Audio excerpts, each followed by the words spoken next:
వచ్చిందే ఆఫీస్ నుంచి 5 గంటల కంటే మా మమ్మీ అయితే 7 గంటలు లేపేసి షాప్ కి అయితే వెళ్ళమన్నారు. ఫేస్ చూడు కోతిబొరలా ఉందని చెప్పి మా మమ్మీ అయితే కటింగ్ అయితే చేసుకోమన్నారు. అందుకే నేనైతే కటింగ్ షాప్ కి అయితే వెళ్తున్నాను.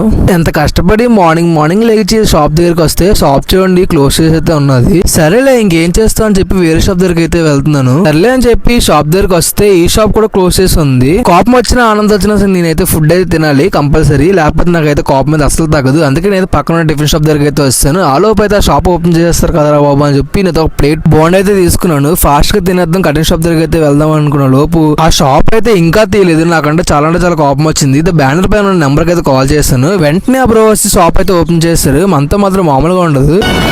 ఎట్లుంటది మరి మనతో చైలో కూర్చోపెట్టి ఒక టవల్ అయితే కట్టేశారు. కటింగ్ అయితే స్టార్ట్ చేశారు. చిన్నప్పుడు చిన్నపిల్లలు రిబ్బన్ కట్టుకొని స్కూల్ కి అయితే వెళ్తారు కదా, నా హెయిర్ కి అయితే చూడండి 2 క్లిప్స్ అయితే పెట్టారు. సేమ్ అలాగే ఉన్నది. ఫైనల్ గా కటింగ్ అయితే అయిపోయింది. నేనైతే ఎలా ఉన్నానో కామెంట్స్ లో కామెంట్ చేయండి. ఈ వీడియో ఎవరైనా సరే కొత్తగా చూస్తుందో సబ్స్క్రైబ్ చేసుకుని మామ. ఉంటాను. Bye bye.